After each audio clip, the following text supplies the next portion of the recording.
En Ezequiel encontramos este texto y este sentir y las palabras del pueblo judío, una vez que se dan cuenta y son conscientes del estado tan calamitoso en el que están.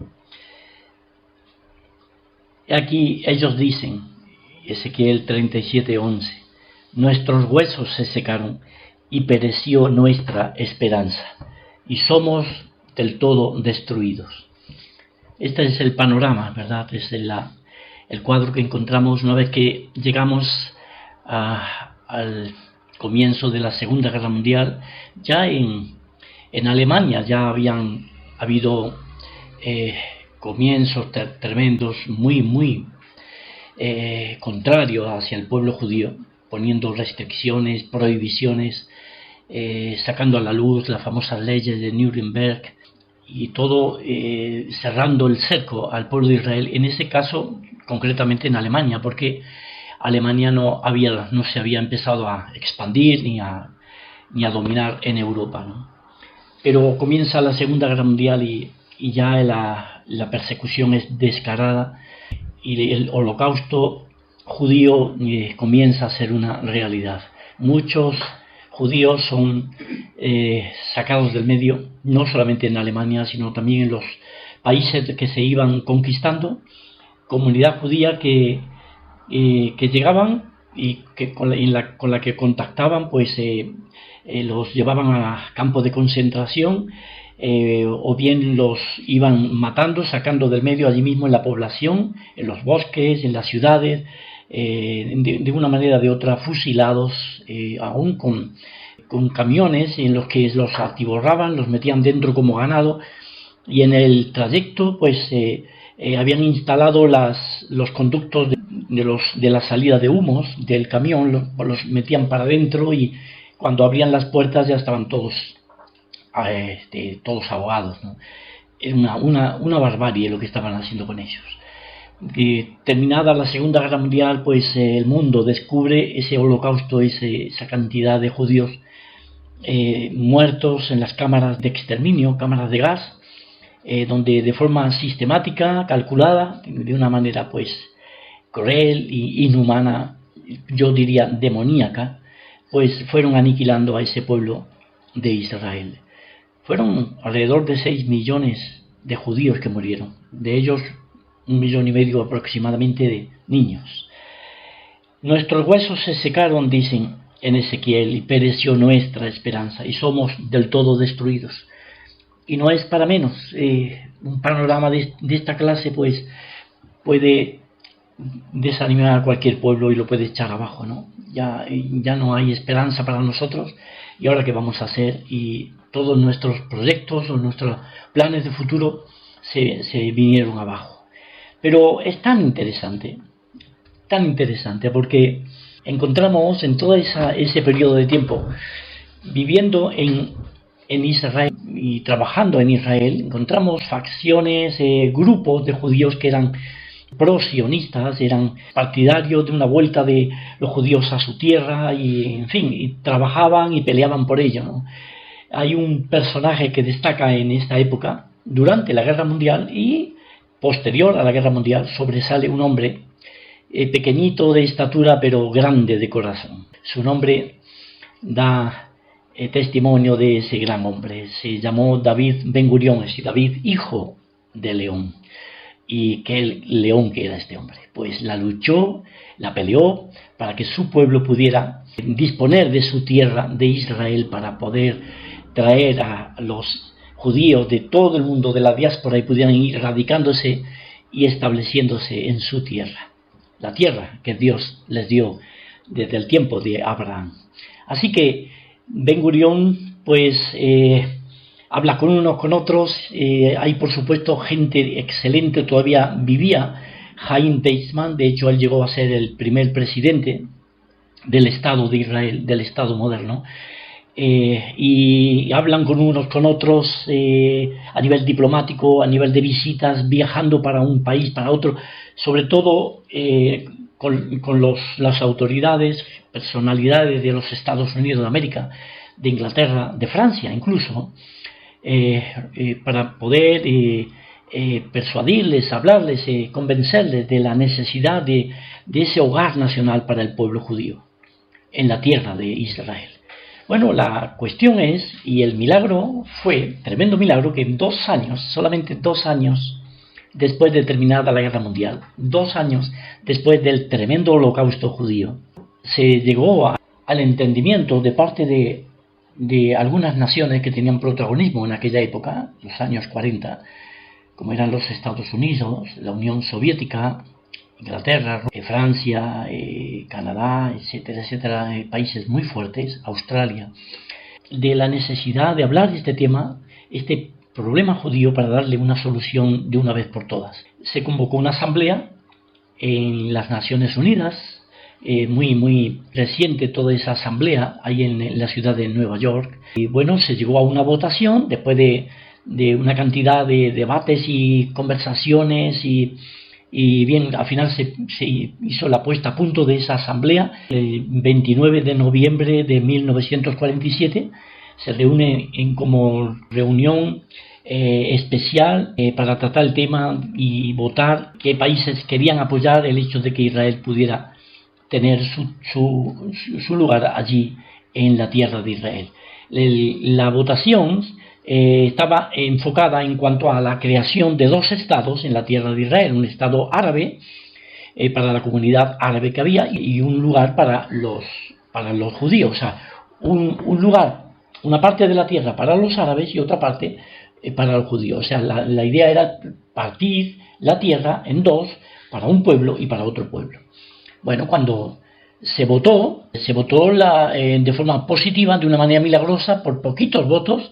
Israel pues pudo congraciarse, pudo realmente regocijarse y cantar victoria, porque la votación fue positiva, fue a favor de esa partición de la tierra, de manera que a partir de ahí Israel ya tendría vía libre para poder los judíos del mundo poder ir yendo, emigrar a su tierra y poder ya ubicarse allí tranquilamente. Desgraciadamente el pueblo árabe no quiso, no tomó esa partición, no aceptó eso y solamente Israel se empezó a establecer de forma continuada. En el año siguiente, el mismo David Ben Gurión, junto con un gabinete de personalidades judías que vendrían a ser ya prácticamente el futuro gobierno, componiendo el futuro gobierno con sus ministerios, etcétera, cada uno con sus responsabilidades, pues se aprobó, se estableció o se declaró la independencia del pueblo de Israel y se declaró a Israel como un Estado de derecho legítimo para ir moviéndose y ya caminando como cualquier otro Estado, país del mundo, con sus leyes, su vida como nación independiente. Ahí estaba David Ben Gurión y estaban toda una cantidad de personalidades tremendas. Eso ocurrió el 14 de mayo de 1948.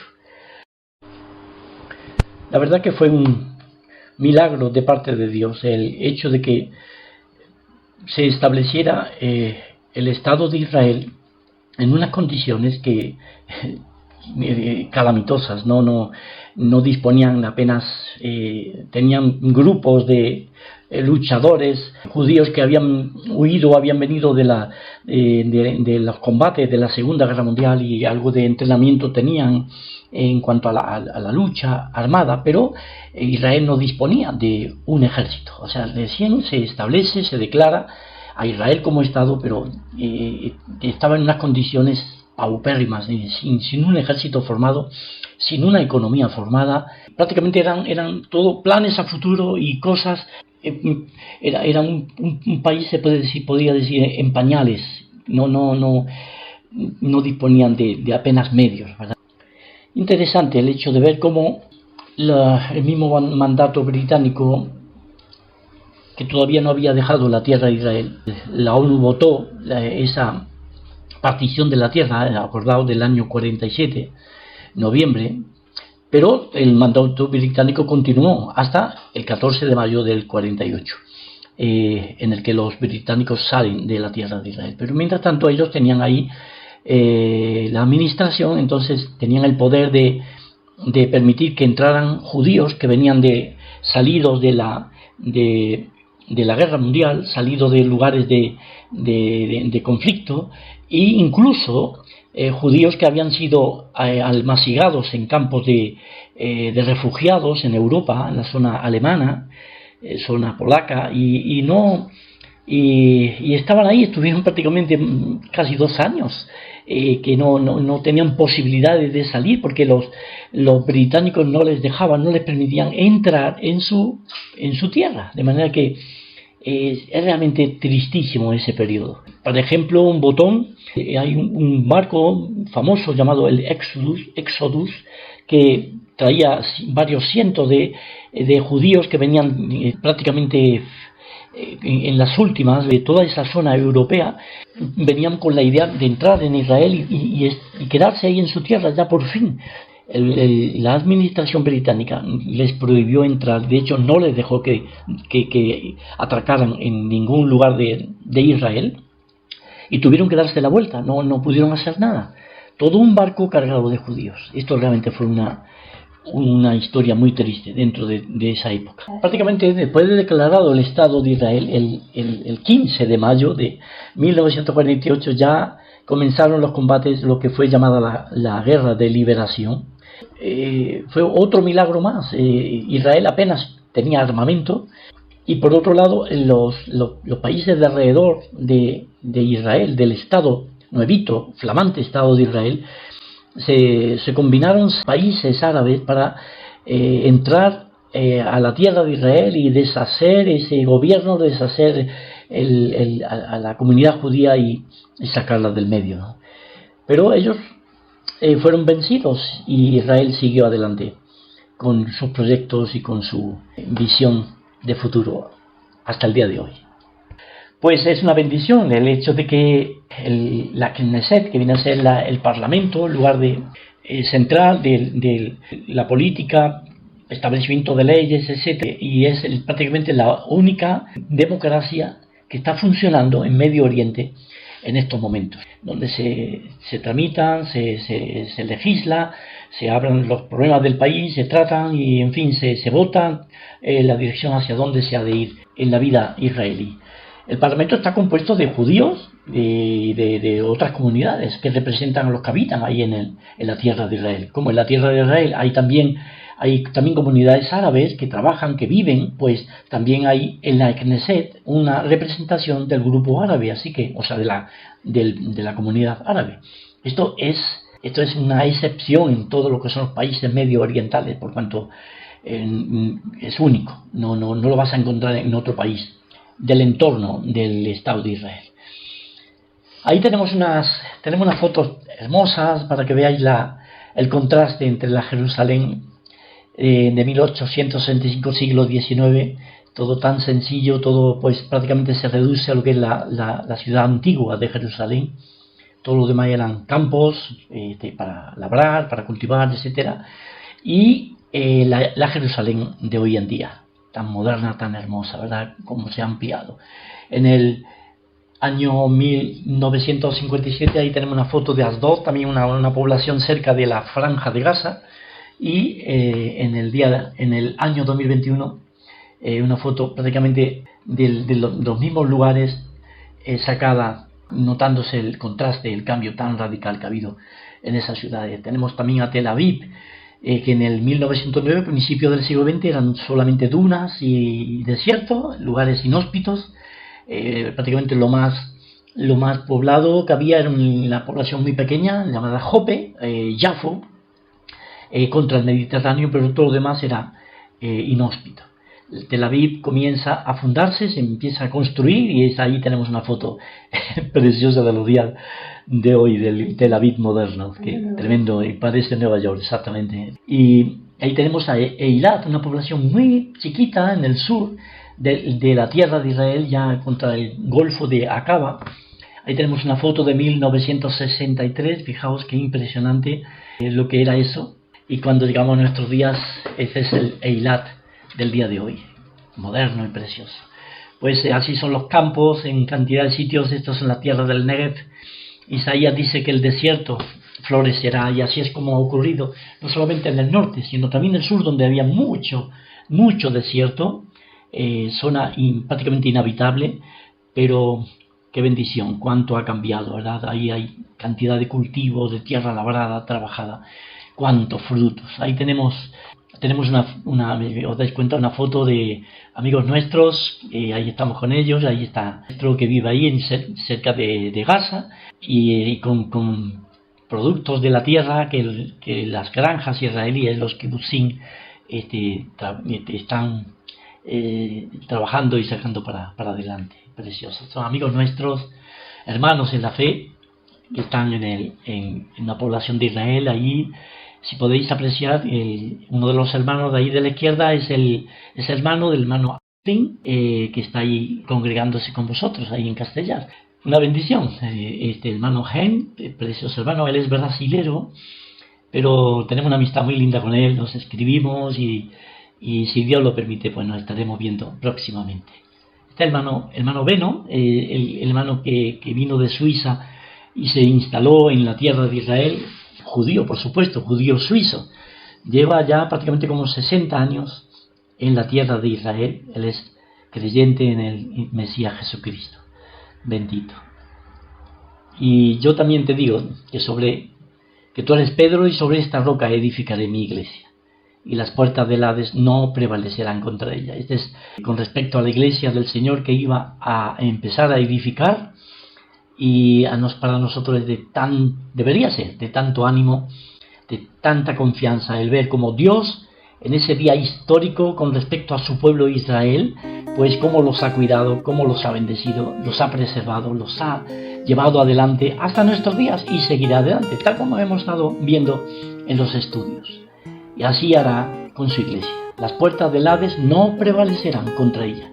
Por otro lado, hermanos, el apóstol Pablo escribe algo de Filipos y les dice a los hermanos, estando persuadido de esto, que el que comenzó en vosotros la buena obra, la obra de salvación, por supuesto, la obra de redención, el perdón de los pecados, la vida eterna, pues la perfeccionará hasta el día de Jesucristo. Así que no va a cejar, va a seguir trabajando en nosotros, a través de nosotros, hasta que Él venga y estemos con el Señor y un gozo perpetuo. Ánimo, hermanos, muchísimo ánimo, que todo este estudio, toda esta verdad que estamos viendo sobre el pueblo de Israel es el día de Dios para Israel, pero que ello sea motivo de alegría para nosotros, y ver cómo Israel viene a ser como un ejemplo, un